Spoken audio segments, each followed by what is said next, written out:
Good morning, Torrington. I'm Eric Starkey.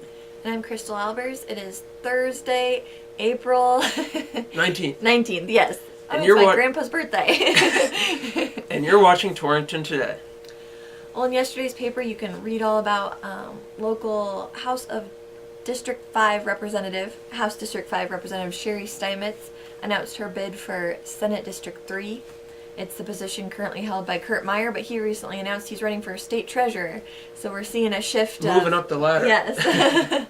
Local political people just kind of taking the next step up, and provided the voters vote for them. Also, we have an update on the Booth case, if you've been following that.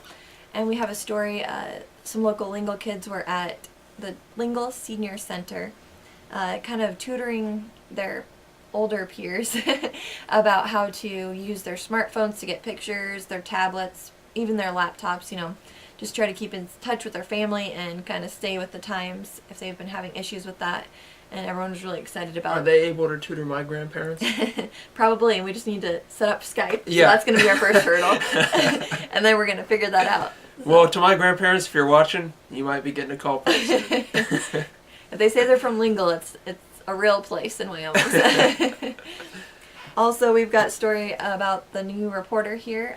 He's got some pretty interesting life events that have happened to him, so I check that out if you're interested at all in Floyd Brandt. In tomorrow's paper, we have another local woman stepping up to fill Sherry Steinmetz's seat, at least she hopes so. Shelley Duncan, a local realtor, she is going to be running for House District 5, she announced yesterday. So you can read all about her platform and kind of her experience if you're interested at all in voting for Shelley. Also, we've got stories about Lingle Town Council. Their election's coming up soon, and they've got a mayor seat and 2 council seats up. And a few more stories just about general things going on in the community. Check it out, and you hopefully won't be disappointed. You will not be disappointed. You will not be disappointed. Hopefully not.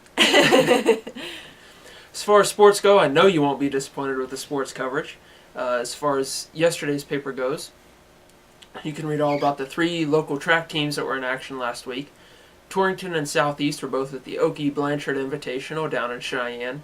And Wheatland had 2 track meets in 2 days. Lingle Fort Laramie had 2 track meets in 2 days. They were at the Wheatland Invite on Wednesday, and then they went to the Burns Invitational on Thursday. So you can read about all 3 of our local track teams in yesterday's paper. Also in yesterday's paper, Southeast Track Star. Perfect segue from track teams to a track star.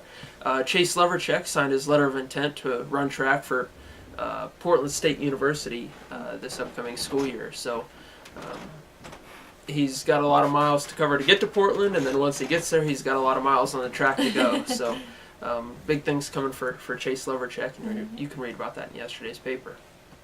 In tomorrow's paper, you can read about both Torrington girls and boys soccer. They both played Scottsbluff on Tuesday.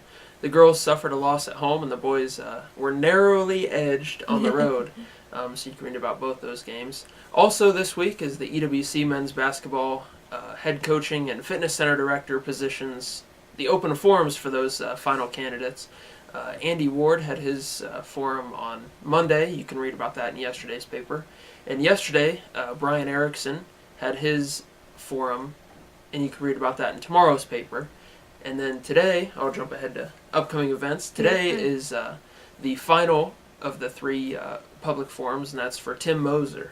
And all 3 of them are EWC alum, so you can't really use that as a deciding factor. They all have that going for them. So a lot of good things coming to EWC men's basketball and the fitness center. Sounds good.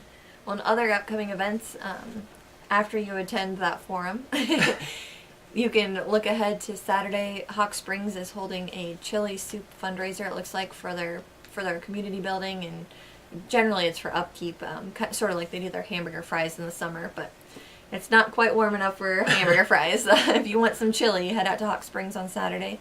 On Sunday at 2, it looks like the Stacy Hoke Enrichment Center, or Hauk, I'm sorry, I might have pronounced that wrong, but they are holding a penny carnival in honor of a student or a child in the community that passed away from GSD, which I believe is glycogen storage disease.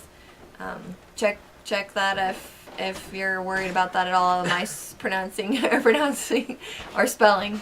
Not spelling. I'm messing this up terribly. I don't know what to say. It's for a good cause, and you should go to the Penny Carnival at 2 p.m. at the Rendezvous Center on Sunday. I'm sorry, Eric. Well, as far as sports upcoming events go, today there's a track meet down in Pine Bluffs. Both Southeast and Lingle Fort Laramie will be there. Torrington Track is heading to Douglas tomorrow. I mentioned the EWC men's basketball forum today at 2 p.m. at EWC.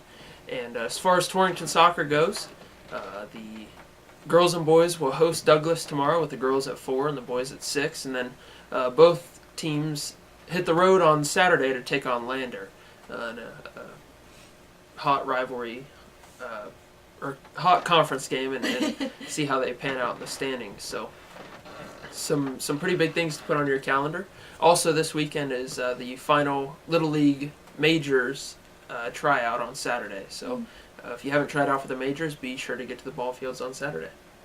As far as weather goes, if you're heading to the track meet down in Pine Bluffs today, pack your windbreaker because it will be windy, but temperature-wise, we aren't looking too bad. Today's high is 63, but like I said, we're looking at 25-mile-an-hour winds throughout the day.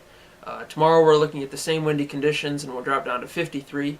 And then on Saturday we jump up 1 degree to 54, but it looks like that wind will taper off for the weekend. So maybe a good weekend. It seems like we have good weeks, and then Friday and Saturday we've been getting snow the last couple weeks. So looks like that trend might break this weekend. We're still 2 days away from the weekend, so I guess we'll see how it goes. Yes. That sounds good. Well, there you have it, Torrington. I'm Eric Starkey. And I'm Crystal Albers. And you've been watching Torrington Today.